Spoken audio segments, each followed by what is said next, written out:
mic is hot. If you're gonna drink the water, you gotta pour it into the Gatorade cup. The Gatorade you can't have logos, so just pour that into the Gatorade cup. Yep, it is. We just did all that. We switched them out. And like I said, we're gonna start right at 10 straight up. We got about a minute, and then we'll just start with questions, and your moderator for the city, so she'll take care of it. All right, Cody, you ready? Come on down.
Hey, Coach. Good morning. How are you? Morning. How you doing? Good. Let's go ahead. Let's go ahead and let's start with Jonathan Scott. Okay. How you doing, Jonathan? Well, hold on one second. I don't have the capabilities to unmute. Okay.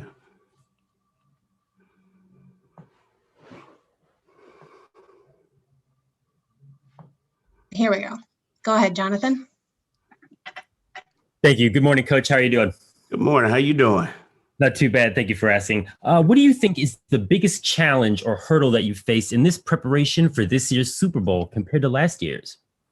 You know what? One of the biggest things is just making sure that we don't take this opportunity for granted. One thing that, in preparing, you just want to make sure that we're continuing to eliminate the distractions. We want to make sure that our guys are focused on the daily task. We want to make sure that we're on the same page and that we're over communicating with clarity. Then on top of that, we get our guys to come out and perform to be at their best. So far, so good. Our guys have maintained their focus. They've done a heck of a job throughout the course of the week. Going into this week, they're ready. They're excited about the challenge. And I tell you another thing, we just need to make sure that we're doing an outstanding job protecting the football. With all that said, as far as us taking care of our business, but on top of that, we got to take care of the football to give ourselves a chance. Thank you, Coach, and happy Black History Month. Thank you. We'll go next to Sam Mellinger. Go ahead, Sam. How you doing, Sam? Good, thanks. I'll have a quick follow-up if that's all right. Eric, this is the second straight Super Bowl, right, where your sort of continued employment with the Chiefs has been a topic. You always have a smile on your face. I'm just wondering, like, where do you go to sort of deal with the frustration that I know you feel? Where do you go to deal with that and keep on keeping on? Here's the unique part about that, Sam. I learned a long time ago to learn how to persevere through adversity. But the beauty of it is not so much that I have to persevere, because that's going to take care of itself. It's making sure that whatever is taking place with Eric Bieniemy isn't becoming a distraction and us pursuing our dreams and our goals. So one thing that you got to understand, I'm going to focus on what I need to focus on. Then it's time to turn the page. So at the end of the day, I want to make sure that our guys are ready. Okay. They're mentally prepared. They've watched all the film that they need to watch.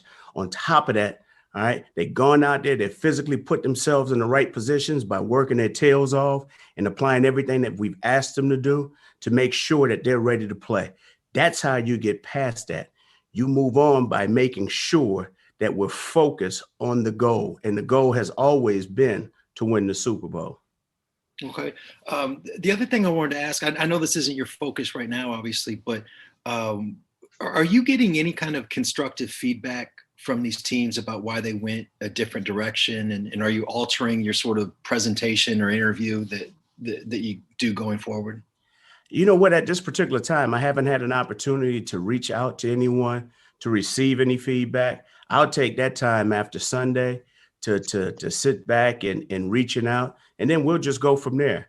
But like I said, Sam, when it's all said and done with, we got from today until Sunday, all right, till kickoff.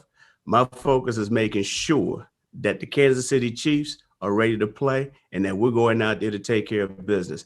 I'll handle Eric Bieniemy's business, okay, on Monday, sometime Monday evening or even Tuesday after I take a nap or a nice long night of sleep to start worrying about what I need to be concerned with me moving forward as far as the interviewing process went. I hear you. Thank you. We'll go next to Nate Davis, USA Today. Go ahead, Nate. Hey, Eric. Along the How you same, doing? Robert Saleh said before this hiring. I think we lost you, Nate. Oh, hold on. You got Go me now. ahead, Nate. You got me now. Yes. Yeah. Robert Saleh, EB kind of said at the beginning of this hiring cycle that the worst case scenario for him would be going back to the San Francisco 49ers as their DC, and that would be a pretty good outcome, all things considered. I just wanted to kind of ask you, obviously you're in a pretty good situation, all things considered. Is it about also for you getting the right job and what that looks like as opposed to just getting any job? It's always about getting the right job. And you got to understand, sometimes the job and the person have to connect. So there has to be a connection. The only thing I can do is be my most authentic self. That's who I am. Okay. I can only be me. Some team has to want me. On top of that, that has to be some type of collaboration of making sure that the chemistry is a fit. So for whatever reason, that chemistry has not been a fit. There has not been that opportunity to connect, but that's okay. All right. Because at the end of the day, I have an opportunity to go out here and work with the Kansas City Chiefs, which is a great organization. I get an opportunity to work for Clark Hunt, work for Mark Donovan. We got one of the best head coaches in all of football, who's a Hall of Fame coach, in my opinion. And then on top of that, we got one of the top GMs in all of football. So I'm excited about the opportunity that has been presented to me. The other stuff, I can't control that. That is out of my control. The only thing that I can worry about is today, all right, and moving forward and what I need to do to help our guys to be at their best come Sunday. We'll go next to Haley Lewis. Go ahead, Haley. Hey, Coach. Good to see you. I wanted to talk to you about Sammy Watkins being back at practice on Monday, kind of how he's looking and just how big of a leader he is off the field. He's always one of those players, who talks about not caring so much about the money, not caring about the catches or the stats, but caring about his teammates and getting that another ring. You know what? It's always good to have Sammy around. When Sammy's healthy and he's at his best, I mean, we're a much better team. And so when he's around, one thing I will say, not just Sammy, but all those guys do a great job of challenging each other. That's the thing I love and respect about that group. And that starts with Greg Lewis. Greg Lewis is a hell of a coach. Our receiver coach. He does a great job of motivating those guys. He does a great job of teaching those guys. But on top of that, and it starts at the top with Coach Reed, he allows their personalities to show. And so with that unique group of people, Sammy brings a different presence just because of his physical nature of who he is. He's always talking to those guys about certain things that he feels that can possibly help them, or vice versa, where he's taking advice from them as well. But the thing is that I love the chemistry that they have. I love the connection. And I just love the unique way that Coach Lewis and his assistant, Dave Girardi, does a great job of working with those guys, and the dynamics of that unique setup and that communication is great, because that group has helped us out tremendously. Thanks, Coach. We'll go next to D. Orlando Ledbetter. Go ahead. D. Greetings, Eric. I'm pretty sure I know where you learned to persevere at. Oh, yeah. But just getting ready for the game, what do you all do to offset the Tampa Bay pass rush, which we've seen get kind of riled up here in the playoffs? You know what? Coach Todd Bowles has done a hell of a job with those guys. And you're talking about a great coach who's happened to be a great leader of men, who has a great scheme. And obviously those guys have bought into what he's doing because those guys are playing outstanding. And as we all know, regardless of what side the ball that you're on, everything starts up front. Those guys up front are doing some things. They're getting after the pass rusher. They're getting upfield. They're creating havoc in the run game. They're also creating pressure in the pass game. So one thing that we have to do, we have to neutralize their rush. We have to make sure that we're assignment sound, that we're playing assignment sound, that we're protecting and keeping the integrity of the pocket to give Pat an opportunity to step up and do what he needs to do. But on top of that, when it's all said and done with, we just got to knuckle up and go play, and play for 60 consecutive minutes. If something bad happens and the player gets beat, oh, well, that happens. We're not going to worry about that play. The only thing that matters is the next play. And we want our guys to have that focus and that temperament because we want to play this game one play at a time, but also understanding how much of a challenge it's going to be, to making sure that we can sustain that high level of play for 60 consecutive minutes. We'll go next to Matt Baker. Go ahead, Matt. Hey, Eric, how are you a better coach now than you were heading into this game a year ago? Just from the experience, just knowing all the things that we need to do. I mean, it's just like last year, for the first time of going as a coach to the Super Bowl, we prepared our entire game plan last week. So having that done and having the experience of doing that, on top of that, just making sure that our guys are not playing the game over and over and over again, but also making sure that they understand the importance of maximizing the opportunity, to be at their best today and to improve at something today to helping them to play the game on Sunday. So those are the little things, just making sure that we remain poised under pressure.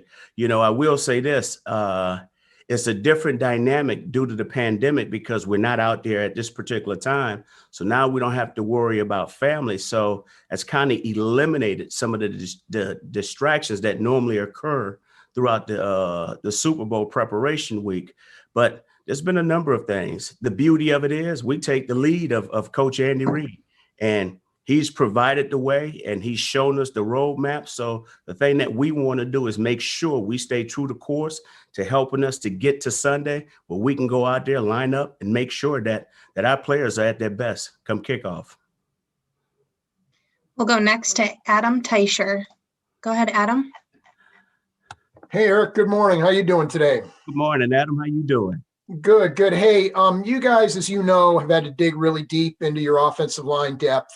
You lost the two guys to the opt-outs before camp. You've lost now both tackles and Osemele. How have you guys been able to piece this all together? Has that been pretty challenging? How would you put that? You know what? It hasn't been a challenge. I'll say this, and I will continue saying this. Coach Heck does a heck of a job with those guys. Coach Heck, assistant O-line coach Corey Matei, they do a great job of creating chemistry in that room. As you know, probably just like on any team in the NFL, that O-line group is a very, very unique group. Those guys develop a great chemistry. They hang out together. Those guys are very tight. They pride themselves on over-communicating clarity because they have to communicate. But on top of that, we train our guys, all right, to make sure that they understand at any given point in time in the season, your name can be called upon to be at your best. And when that particular situation arises, all right, you have to make sure that you're ready. We never, ever want any players to ever get hurt, okay? You don't ever want that. But one thing that we do a great job of, that Coach Heck does, we do a great job of developing our O-line, all right? Position flexibility means a lot. We want guys that can line up and play a number of positions, not just a left tackle or a right tackle. All right. We need guys who can go out and snap the ball, who can play guard or who can play tackle. Those are the guys that bring a tremendous amount of value to our organization. And I just think that we've done a great job of developing those guys. And that started with Veach bringing in the right people. But on top of that, you know, Coach Heck and Coach Corey Matei doing a great job of working with those guys in that room. We'll go next to Harold Kuntz. Go ahead, Harold. EB, how we doing this morning? Doing good. Harold, how you doing? I'm here. Hey, on the other sideline, you've got a situation where there's 3 coordinators, special teams, offensive coordinator, and defensive coordinator, all of which are African-American. I'm just curious, just your thoughts on how that has kind of developed to a point where you have 3 coordinators on a team, which you don't see often, and just your thoughts on how things have maybe progressed, even though besides your situation, how things have progressed in the NFL with coordinators of color being in the league. Well, I mean, here we are. I mean, first of all, we're all in the Super Bowl together, so that says a lot about what we've accomplished together, you know. But one thing I will say is, I heard Todd Bowles say this last week to Peter King. He mentioned this. You don't ever want to be recognized for what you do by your race or your color. You want to be recognized in this profession by how great of a coach you are, or how much of a leader of men that you are, and how much of an influence that you can have on the people in that building that are working with you and that are working for you. So those are the things that matter. Yes, we do have 4 coordinators that's going to be participating in this Super Bowl. Only thing that just goes to show you there's 4 men who have worked their tails off, all right, that have been given an opportunity by Coach Reed and Coach Arians, okay, to show exactly who they are, what they're about, and what they can accomplish. So when it's all said and done with, why we got to keep talking about the color of these particular coordinators, when in reality, these ain't nothing but good old-fashioned ball coaches who have done a great job of being leaders of men, who obviously know exactly what they're doing, but has been provided an opportunity to do so with the head coach that they particularly work for and that organization. So it just goes to show you that there are great coaches in this league, all right? And plenty more need to be given those same opportunities and given those same windows to go through. We'll go next to Krista Patrick. Go ahead, Krista. Thank you. Good morning, Coach. Thank you so much for your time. Morning. So week 13, right after that Bucks matchup, I heard you say a couple things. One, that you believed every play was designed to score a touchdown. And 2, you were still looking for that perfect game. Mm-hmm. And Travis Kelce yesterday spoke about your attention to detail, as many players have. I imagine a perfect game might be a little different to you and I. That's probably a lengthy list. But what would constitute a perfect game for you for this weekend? And do you need a perfect game in order to get that second Super Bowl ring? Well, one thing I want to say is, yes, we're always striving for perfection in order to achieve excellence. So, no, we have not played a perfect game. And a perfect game is when we can go out as an offense and score every drive, right, and play flawless. We protect the football. There's no penalties. There's no turnovers. We keep the quarterback upright. We're averaging over 4.5 yards per carry. But all that, we want to strive for that. But when it's all said and done with, we got to make sure that we're doing everything that we can, all right, to help us to win. And so I'll go backwards to go forward. In order to appreciate winning, you have to despise losing. Okay, you have to despise that feeling of what it feels like in the agony of defeat. You want to make sure throughout the course of the week of preparation that you're doing everything under the sun to make sure that your guys are getting the right information, that they understand exactly the scheme that they're going to be playing against. But on top of that, you want to make sure that those players are going out there and making the most of it by working their tails off, understanding the importance of route depth discipline. How's an O-lineman going to fit in a run scheme? So the thing is, we want to make sure that our guys are striving for perfection all week long to give us that opportunity, all right, to pursue that excellent, that excellent opportunity that we will have on game day. Because when it's all said and done with, I explain to these guys on a weekly basis, throughout the course of the game, you may be given, regardless of what position that you play, you may be given an opportunity to be great, all right, 3 times in that particular game. The question is, have you mentally, all right, and physically prepared yourself for those defining moments? So it's our job to make sure that they're chasing that perfection and striving for it throughout the course of the week. Because come game day, that's when you maximize it and you make it happen. Thank you, Coach. You're welcome. Let's go next to Therese Paylor. Go ahead, Therese. TP. Coach Bieniemy, how you doing today, man? Doing good. How you doing? Long time no see, bro. Yeah. Hey, listen. I'm working hard too. I understand, bro. I got a 2-part question for you, though. Yes, sir. I know your mentality about work, right? I know that you kind of just worry about getting better every day and controlling what you can control. So I apologize if you answered this already, but I think it's important. Mm-hmm. How do you go about making sure that you do those things you need to do and not getting distracted from, hey, interview here, even interview here, didn't get the job? Like, how do you separate and compartmentalize those things so that you make sure that you focus on keeping the main thing? And I do have a follow-up. Well, one thing that I've learned is to focus on the task, okay? And the task has never changed, okay? The goal has never changed. Our goals, all right, are simple. We want to win the AFC West, which we did. We want to establish home field advantage, which we did. And then we want to win the Super Bowl. So one thing, that's always our focus in this building. So my job is to make sure not only are our guys focused on it, but I also have to practice what I preach.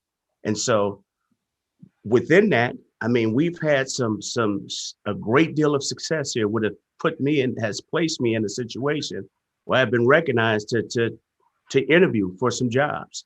And so those interviews, for whatever reason, I have not been hired, and which is okay, because at the end of the day, I still have an opportunity to go out there and help our team to pursue and obtain our goal. And so, yes, there is a focal point where you're focused on that interview. But once that interview is over, now it's time to turn the page. I can't sit here and dwell in pity, because when it's all said and done with, I have a responsibility to the Kansas City Chiefs. I have a responsibility to Coach Reid. I have a responsibility to this entire offensive coaching staff and our players to make sure that we're mentally and physically ready to go come game day. But that's who I am, okay? And that's how I operate. Gotcha. And all right, that leads me to this next thing here. Number one, is it weird for you to keep seeing your name pop up in stories all over the place? Like, I know you're not like somebody who like enjoys all that. Like, I do wonder, like, sometimes if you're like, guys, like, why does my name keep popping up? Number one. And secondly, I think it would be helpful if you kind of walk through some of the things that you've done during the off seasons, during the season to improve as a coach, improve your knowledge of the game, just keep getting better at what you do. Well, first of all, to answer your question, no, I did not ask to be the poster boy of this particular situation that I have experienced. At the end of the day, the only thing that you want to do is be recognized for all the things that you have accomplished. And for whatever reason, that has not happened. And that's okay, because the only thing I know what to do is to go back to work and continue chopping wood, because that's who Fern Handy Marie Gibson raised, okay? You didn't know who that was. That's my mother. She raised me to make sure that I stay focused, right? And I just continue chopping wood. But when it's all said and done with, during the off season, there's a number of things that you do during the off season. You're helping yourself as a coach, where you're learning different ways on how to do things, how you approach things. On top of that, spending time talking to general managers on helping with your growth process, things that you need to be looking out for on the horizon. And then also too, just making sure that you're putting together continuing to put together your head coaching book, all the little things that you've learned throughout the course of the year and things that's going to help you moving forward. So those are a number of things. But then on top of that, you always want to continue to increase your expertise at what you do. So there's teams to study. There's things to continue to grow with, and also to study different defensive schemes that are on the horizon. So there's a number of things in which I do during the off season to help my football intellect, but also to help me to grow as a person in this industry. All right. And a part of that also too is taking some time off and spending time with my family and enjoying them as well. So I can't utilize all my time, but I will say this, my off time, I utilize it as efficiently as I can to help me as a person to grow. And then when it's all said and done with, my job is to make sure that all the knowledge and wealth that I have gained in this industry, right, I need to make sure that I'm passing this information along to the next man so he has an opportunity to climb up that ladder as well. With that, thank you, Coach. We will see you later. That's it? You're done. Oh, wow. That was fast. Thank you for your time. All right. Are we still live? You are. I'll see you on the other side. Yes, ma'am.